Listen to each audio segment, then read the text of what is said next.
Aleluia. Glória a Deus. Jesus é lindo. Ainda com a sua Bíblia aberta no livro de Mateus, capítulo de número 6, nós vamos utilizar somente um versículo diferente, mas dentro do mesmo texto. Eu quero trazer uma mensagem que o Espírito de Deus falou comigo na quinta-feira, de quinta para sexta-feira. Deus trouxe uma mensagem ao meu coração e foi se confirmando com as circunstâncias. Quando Deus ele quer comunicar algo ao nosso espírito, ele vai se repetindo durante a semana. Por isso que eu sempre digo, sempre esteja atento que Deus fala nas mínimas coisas. Em tudo Deus está falando. Às vezes a gente passa desapercebido de certas coisas, mas em tudo Deus está nos comunicando alguma coisa. E o Senhor falou comigo na quinta-feira e foi se reconfirmando, e nós fomos ver uns utensílios para a igreja na quinta-feira à tarde, lá no Serraria, em Diadema. Eu estou chegando num lugar, me encontrei com uma ex-ovelha minha. Ele falou: pastor, o que você está fazendo aqui? Eu falei: Jesus, o que você está fazendo aqui, ó, no fim do mundo? Ele estava do outro lado, olha para você ver como é que é, né? Por isso que a Bíblia fala que nós somos rodeados por uma grande nuvem de testemunha. Toma cuidado onde você está, que às vezes você não imagina, às vezes você está... Primeiro que os olhos de Deus estão em todos os lugares, né? Os olhos de Deus estão em todos os lugares. Eu já contei, não sei se eu já contei esse testemunho aqui, mas uma vez aconteceu isso comigo. Encontrei uma pessoa também que era uma ovelha mansa, muitos anos atrás. E eu estava vindo do Rio de Janeiro. Eu fui fazer uma audiência no Rio de Janeiro, fui de avião, e aí terminou cedo. Eu falei: você quer saber de uma coisa? Eu vou descansando, eu vou de ônibus. Não vou voltar de avião, não. Até pegar isso, o meu voo ia sair só no final da noite. Eu falei: você quer saber de uma coisa? Cancela. Peguei o dinheiro, fui para a rodoviária do Rio de Janeiro. Falei: vou descansando, para em parada. Fazia tempo que eu já não fazia isso. Falei: eu vou fazer isso daí. Peguei um ônibus, tá na estação. Quando eu entro no ônibus, na rodoviária do Rio de Janeiro, eu me deparo com um rapaz que era minha ovelha. O cara estava indo lá, o cara estava vindo do Rio de Janeiro. Só que sabe o que ele estava fazendo? Traindo a esposa. Tinha uma outra família no interior do Rio de Janeiro. O cara ficou pálido quando me viu. Pastor! Falei: você! Peguei no pulo. Depois foi desenrolar e que ele foi entregar. Falou que tinha uma outra família, já estava casado. Olha aqui, casado aqui. Tinha uma outra família com filho e tudo, lá em Três Rios, no interior do Rio de Janeiro. Ele foi para a capital para pegar um ônibus para vir embora. Pra você ver como é que é. Então, fica ligeiro. Primeiro que os olhos de Deus estão em todos os lugares, né? Segundo que você é rodeado por uma grande nuvem de testemunha. E terceiro que não há nada melhor do que você andar limpo diante de Deus, diante dos homens, né? Sem ter mancha com nada nem com ninguém. Então, ande livre, né? E aí na quinta-feira eu me encontrei com esse irmão. Ele falou: pastor, precisava de falar com o senhor. Eu estava procurando o senhor porque tem uma pessoa que tem um projeto social que ele quer implantar na igreja, e assim, eu falei: oh, glória a Deus. E a gente já fez contato para o ano que vem. Vamos começar um projeto social bem legal aqui na igreja, com atendimento psicológico, com atendimento jurídico. Vai ser um trabalho muito legal, muito legal. Então, servindo a comunidade, né? Servindo a comunidade. Então, quem precisar de atendimento com psicólogos, vão ter psicólogos aqui, atendendo a igreja, atendendo as pessoas, atendendo a sociedade. Vai ser algo muito legal, muito bom. Então, se prepare para isso daí. E aí, pensando nisso, o Espírito de Deus colocou essa mensagem no meu coração, chamando-se sobre o reino de Deus e os atos de justiça. Tá? Mateus capítulo de número 6, a partir do verso de número 33.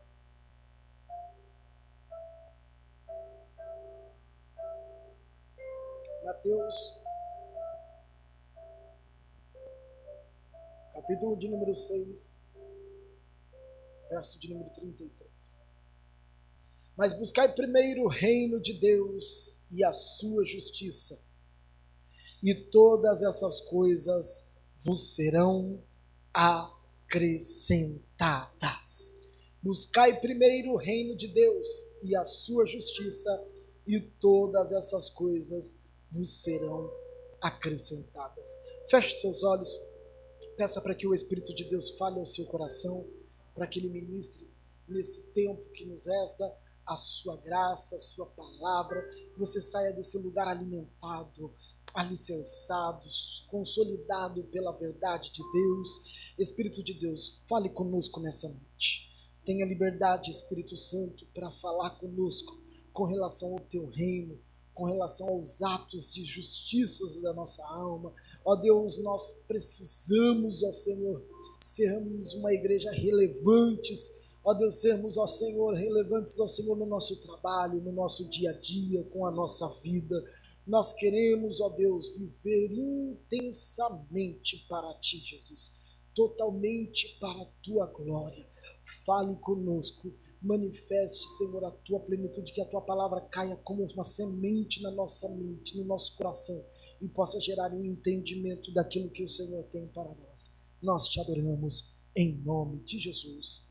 Amém e amém. O reino de Deus e os seus atos de justiça. Quando olhamos aqui, buscai primeiramente, ou primeiro o reino de Deus, ou o reino dos céus, em alguns textos, o reino dos céus e a sua justiça, e todas essas coisas, ou as demais coisas, vos serão acrescentadas. Primeiramente, o que nós precisamos entender é o que é o reino de Deus, o que é o reino dos céus. Para entendermos o que é o reino dos céus, é mais fácil primeiro passarmos pelo crivo do que não é o reino dos céus, do que não é o reino de Deus. E aí eu digo para você, primeiro, o reino de Deus não é o céu. O reino dos céus não é no céu. Porque seria senão, então, ao invés de ser o reino dos céus, seria o reino no céu. Então, a primeira coisa, o reino dos céus não é no céu. O reino do céu é o estabelecimento do propósito do reino de Deus na terra. É a semelhança, é a característica, é a identidade do que foi gerado nos céus para a terra. Isso é o reino dos céus. O reino dos céus não é a igreja, não está atrelado a uma placa, não está atrelado a um ambiente. O reino dos céus nada mais é do que a cultura do reino de Deus estabelecida em nós, estabelecido dentro de nós. Portanto, quando se fala, buscai primeiro o reino de Deus, ou o reino dos céus, e as demais coisas vos serão acrescentadas, ele está falando, olha, primeiro você precisa de buscar a identidade que está nos céus para a terra. Como é que eu me relaciono? Como é que eu busco? Como é que eu tenho um entendimento do reino dos céus, para que o reino dos céus seja estabelecido dentro de mim? Primeiro, como eu faço para entender isso? Eu desfrutando da minha identidade de filho. Quando eu entendo que eu sou filho de Deus, eu entendo que eu fui gerado em Deus, eu entendendo que eu fui gerado em Deus, eu tenho a perspectiva dos céus. Eu tendo a perspectiva dos céus, eu tenho a mesma característica que tem estabelecido no reino dos céus. Então o reino dos céus começa a se tornar uma verdade na minha vida, ou seja, as minhas práticas são diferenciadas das práticas humanas. Por quê? Porque eu não ajo, eu não falo mais como alguém desta terra, mesmo vivendo nesta terra, porque a minha mente não está mais conectada com aquilo que está somente nessa terra, porque eu não sou somente um cidadão dessa terra. Então eu tenho as características dos céus. Então quando eu tenho as características dos céus, eu posso andar nessa terra, mas os meus pés estão caminhando nessa terra pensando naquilo que já está programado pelos céus para mim. Eu penso nas coisas dessa terra, mas a minha mentalidade não está somente cativa às coisas terrenas, porque a minha mentalidade está projetada no céu, está projetada no sobrenatural, naquilo que está estabelecido em Deus. Se você não está entendendo o que Deus está dizendo para você nessa noite, você pode ser um cidadão terreno, pode ser, como diz um pastor amigo meu, pode ser um terráqueo, pode, mas você é um cidadão celestial, e como cidadão celestial você precisa de entender o que Deus já estabeleceu sobre você, para que você não possa mendigar nessa terra, para que você não possa viver nessa terra somente dependendo de coisas terrenas, enquanto já foi garantido para você no reino celestial. O que você precisa de entender é que você é um cidadão terreno, mas eu tenho uma cidadania celestial. Se eu tenho uma cidadania celestial, eu tenho a identidade dos céus dentro de mim. Então o que eu preciso já foi gerado em Deus, o que eu necessito já foi gerado em Deus. Ou seja, eu posso estar enfermo aqui, posso, mas eu já tenho garantido nos céus a minha cura. Por quê? Porque a palavra de Deus já me garantiu que Ele levou sobre si todas as dores, todas as enfermidades, e o castigo que me traz a paz estava sobre Ele. Eu posso estar passando por necessidade, posso, mas eu lembro da palavra que me traz garantia. Eu cuido dos lírios do campo, eu cuido das aves dos céus. Como é que eu não vou cuidar de você? Essa é a perspectiva de quem anda com Deus. A sua perspectiva é diferente. Eu posso não ter, mas eu estou vendo lá na frente, eu tenho. Eu posso não estar fazendo, mas eu vejo lá na frente que eu estarei fazendo. Por quê? Porque eu não ando segundo a dinâmica desse mundo. Eu não ando segundo a perspectiva desse mundo. O mundo pode estar em crise, pode estar caótico. Eu estou em Cristo, eu sei que eu não serei abalado. É essa identidade que nós precisamos de ter.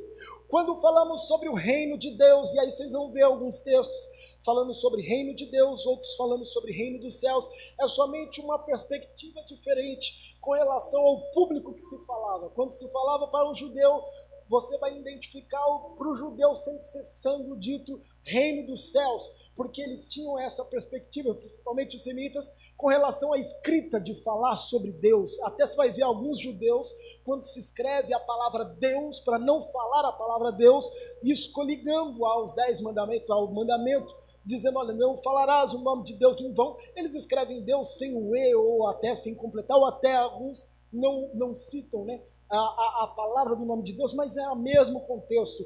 Mas nada mais é do que, quando falamos sobre o reino de Deus, é trazermos o direito legal que Deus tem de governar sobre a nossa vida.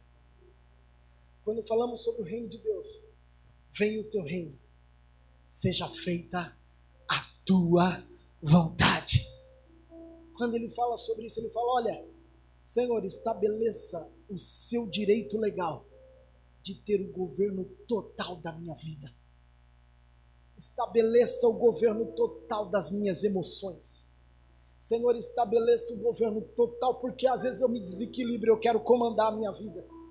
Às vezes o problema vem, bate na minha porta, eu não sei o que fazer, eu quero agir pelo meu próprio braço.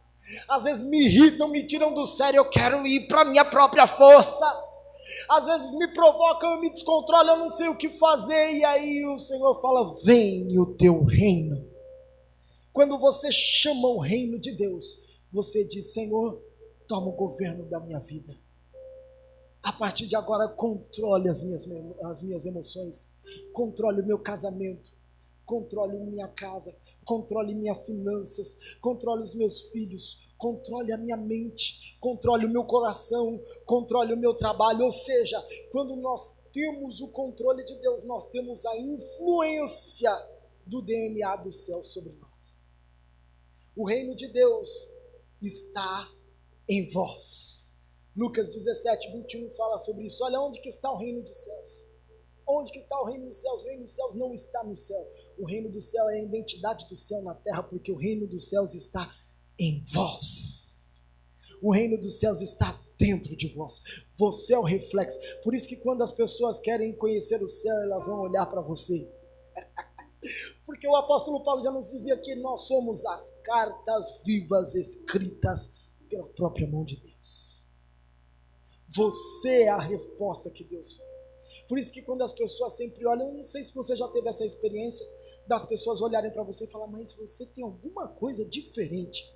Já passaram alguém aqui? Assim, falou, mas você tem alguma coisa diferente, um brilho, sabe? Às vezes fala, é uma áurea diferente. Já perceberam esse tipo de coisa? Eu não sei nem o que é isso, gente. As pessoas inventam uns nomes. É uma áurea diferente, né? Um brilho diferente. Fala, não é que eu carrego o reino dos céus em mim. E aí você reflete a identidade do reino dos céus. Você reflete a constituição do reino dos céus para a terra.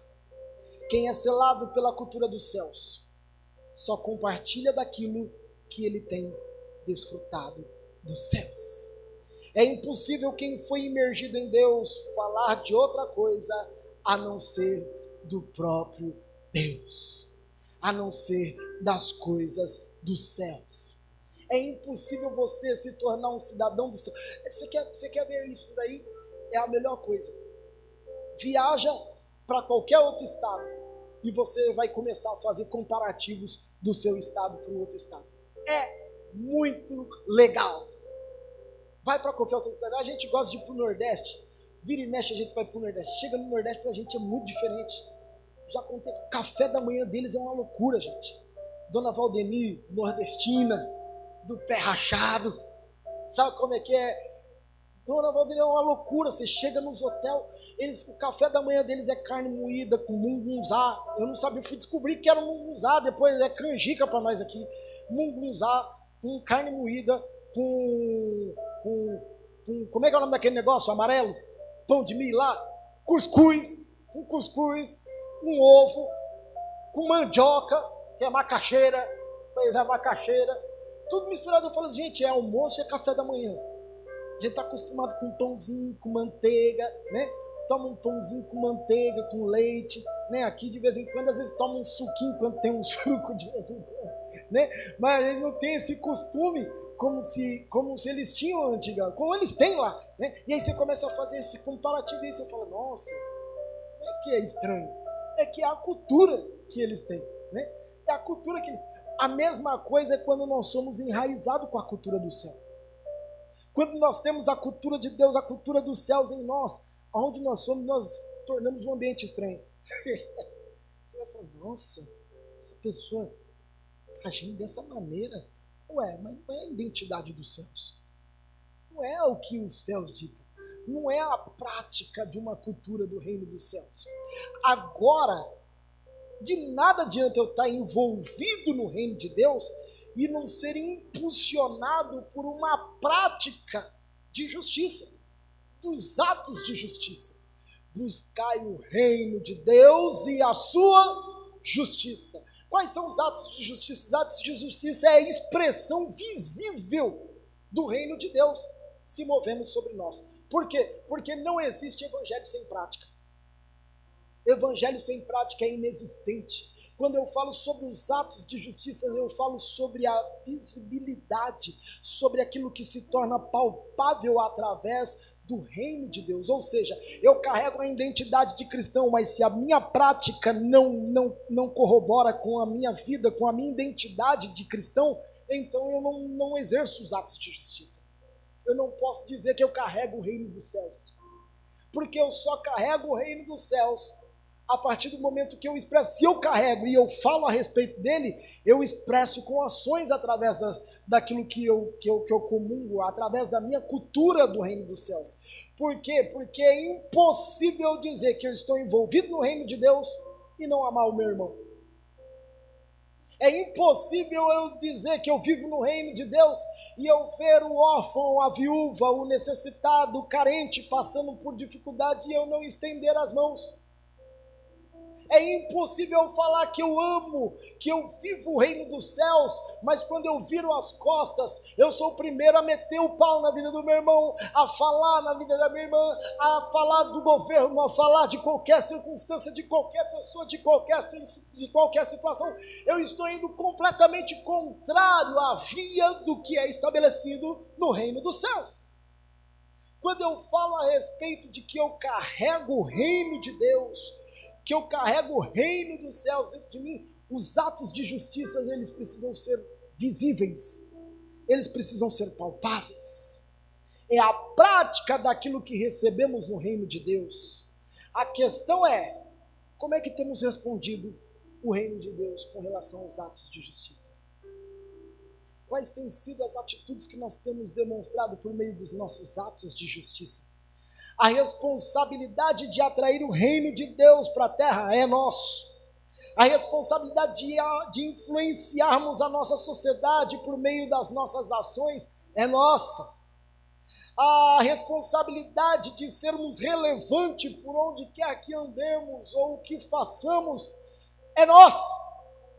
Portanto, nós temos de entender isso. É uma palavra que o Espírito de Deus puxou muito a minha orelha durante essa semana de quinta para cá. Eu vi o Espírito Santo me incomodando, falando: Hugo, o que você está fazendo? Você não está fazendo nada. Dizer que tem um reino e não se manifestar através disso é nada. Dizer que é um cristão, mas você não manifesta o reino de Deus que está dentro de você, é perca de tempo. Você passar e só jogar a responsabilidade a outrem, sendo que Deus derramou e delegou a você sobre isso, é somente banalidade. Portanto, quando nós falamos sobre o reino dos céus, falamos sobre a identidade que Deus nos dá, mas quando falamos sobre os atos de justiça, falamos sobre as nossas ações diante do reino de Deus. O que fazemos ou o que estamos fazendo. E aí o Espírito de Deus colocou no meu coração 4 pontos para exercermos os nossos atos de justiça. Primeiro deles, entenda que você é o embaixador do reino dos céus na terra. Entenda que você é o embaixador do reino dos céus na terra. Sabe o que isso significa? Eu carrego não só uma identidade, não só uma visão, não só uma cultura, mas eu carrego a representatividade dos céus na terra. Eu sou o representante. O embaixador nada mais é do que um presidente, a representatividade do presidente da república em um local. Se você for na embaixada do Brasil nos Estados Unidos, você está pisando em território brasileiro, não em território internacional. O grande problema é que enquanto não tivermos o entendimento que somos embaixadores, que temos e carregamos o encargo de uma pátria celestial, nós viveremos sempre à margem daquilo que Deus tem liberado sobre nós. Viveremos sempre à margem daquilo que já foi planejado dos céus para nós. Viveremos sempre à margem daquilo que podemos fazer para outrem, para o reino de Deus, para a nossa família, para a nossa comunidade, para a nossa sociedade, porque não entendemos que sobre nós há um encargo de embaixadores, embaixatrizes do reino de Deus. Entenda que sobre você já há uma autoridade. O embaixador, ele tem autoridade sobre aquele território.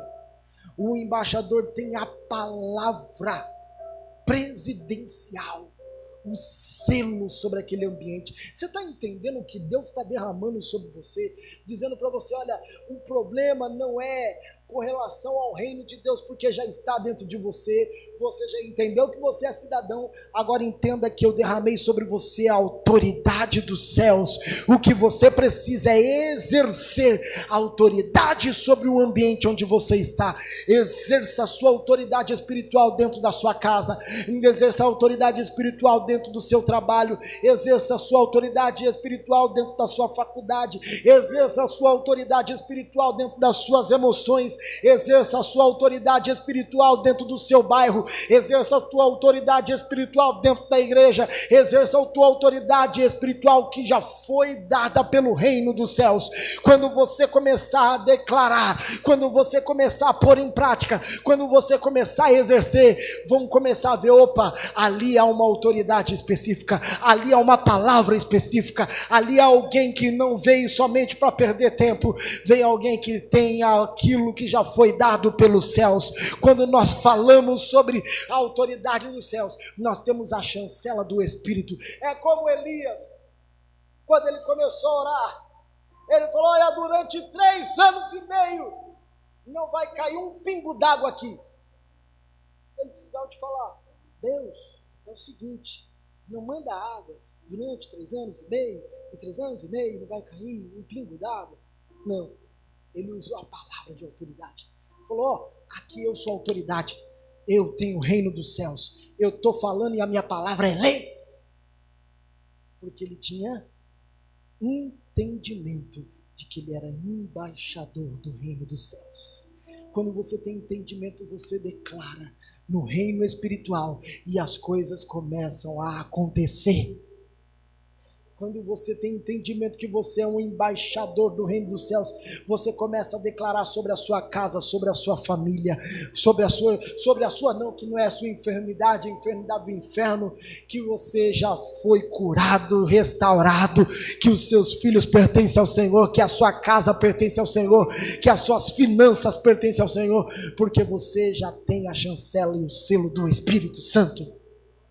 Segunda coisa para exercer os nossos atos de justiça: primeiro, entenda que você é embaixador. Segunda, compreenda que a missão já foi dada. O cumprir depende de você. A missão já foi dada. Marcos 16:15. Ide e pregai o evangelho a toda criatura. A missão já foi dada. Agora o cumprir depende de nós. Às vezes esperamos receber a missão de Deus. Oh, Deus vai descer com uma carruagem de fogo e vai rasgar o teto da igreja e vai falar: meu filho, eu te chamei. Enquanto Deus não vai fazer nada disso, porque a missão já foi dada. O que Deus espera não é a nossa ação, mas a nossa reação. Porque a missão já foi delegada. O que você precisa fazer, Deus já falou com você. Você pode até fingir demência dizendo que não entendeu, que não, Deus não sabe. Já viu aquele povo que... Mas será? Mas Deus... Fica pangando. Mas Deus já falou. A missão já foi dada. Agora o que você precisa de compreender é qual é a resposta que você dá diante da missão que foi dada.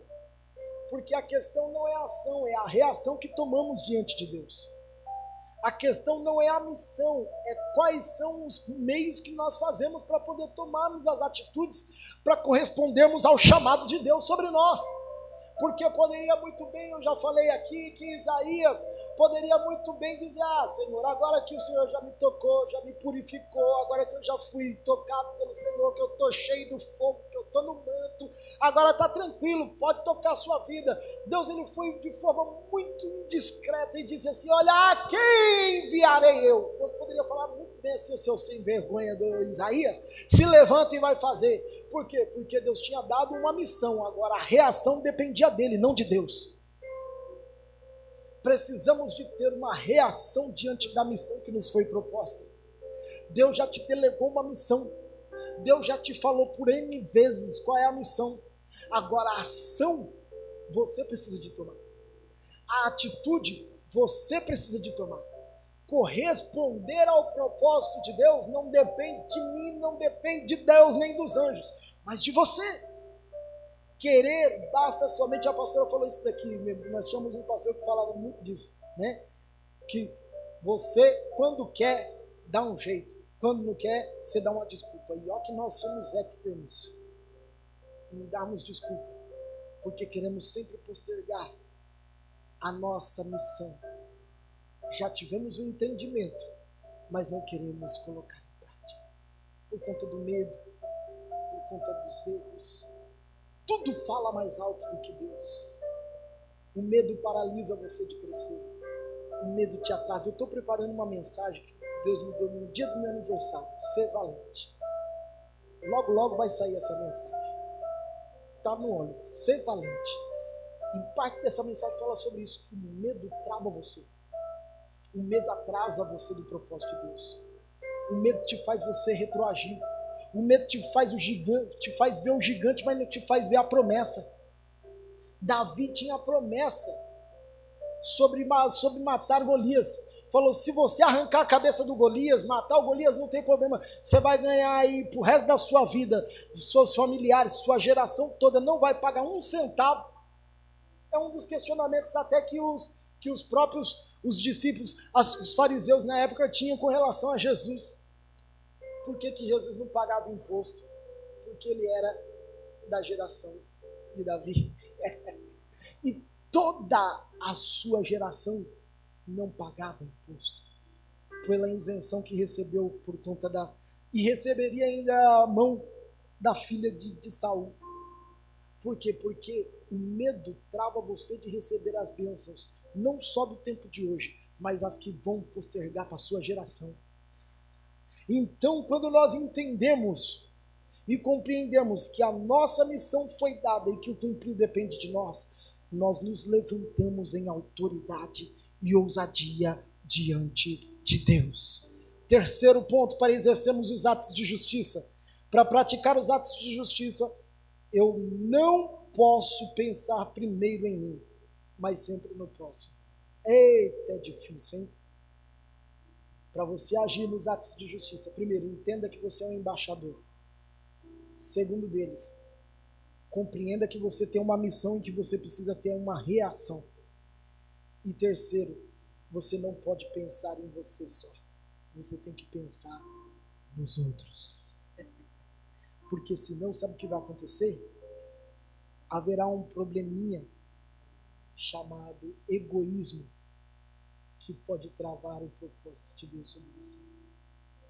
A Bíblia nos conta uma história interessante de um homem que estava num caminho vindo de Jerusalém para Jericó. E ele foi assaltado. Ele foi esbofeteado. E largaram ele quase morto no meio do caminho. Passou o levita, que estava vindo do templo, sentido a Jericó, olhou, passou de largo, foi-se embora. Veio logo em seguida o sacerdote, passou, olhou de largo, foi-se embora. Mas passou um bom samaritano. Quando ele fala bom samaritano, é uma afronta para os judeus.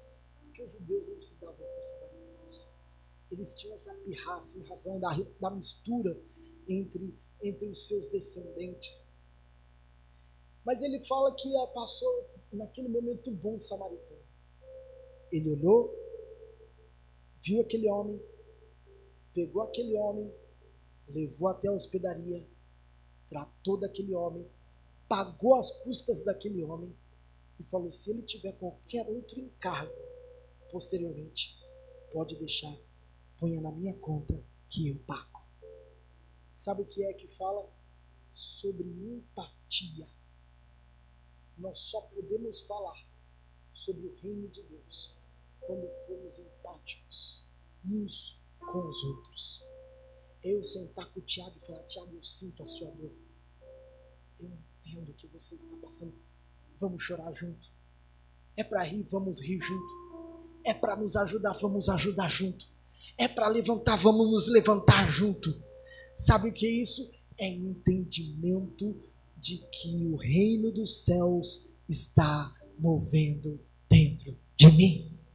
Aquele samaritano, ele colocou em prática os atos de justiça.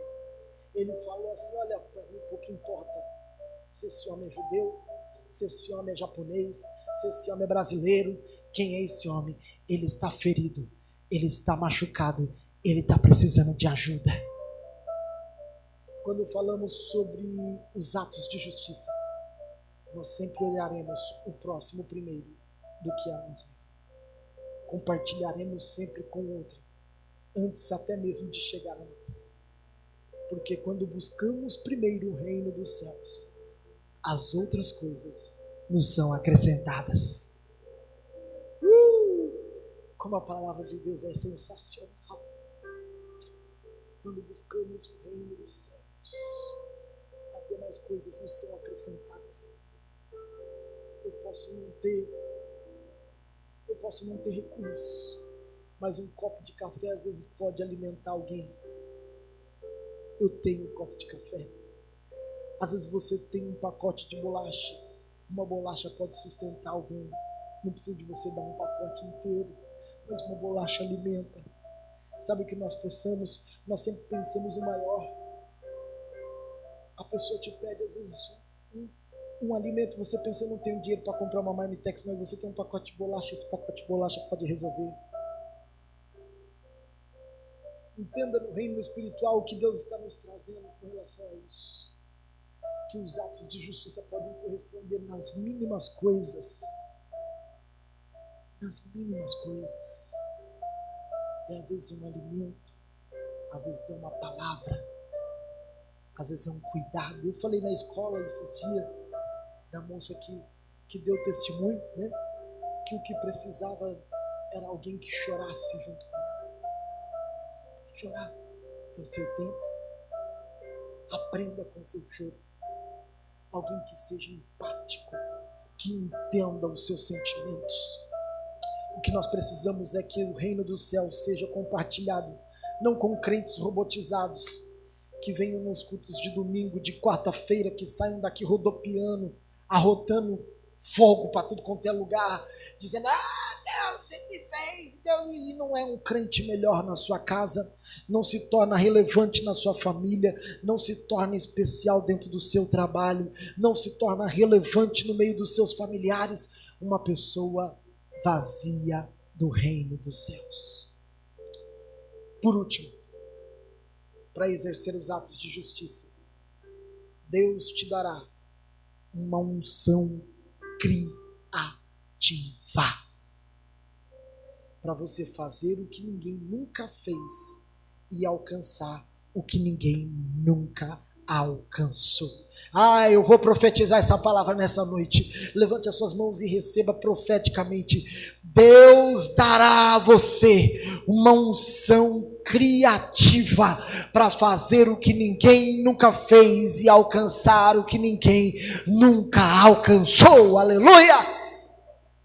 Toma posse dessa palavra. Unção criativa. Unção criativa. Deus te dará uma unção criativa. Sabe, quando você estiver trabalhando lá dentro do seu trabalho, você vai falar, Jesus, eu preciso de vender aqui agora. Deus vai te dar na hora uma estratégia. Uma unção criativa para você conseguir alcançar suas metas. Uma unção criativa para você conseguir realizar o que Deus colocou. Mas, Senhor, eu não sei de onde. Deus vai te dar unção criativa. Sabe, a unção criativa nos coloca em patamares diferenciados. A unção criativa nos faz vivermos o extraordinário de Deus. A unção criativa nos traz a provisão para a hora certa.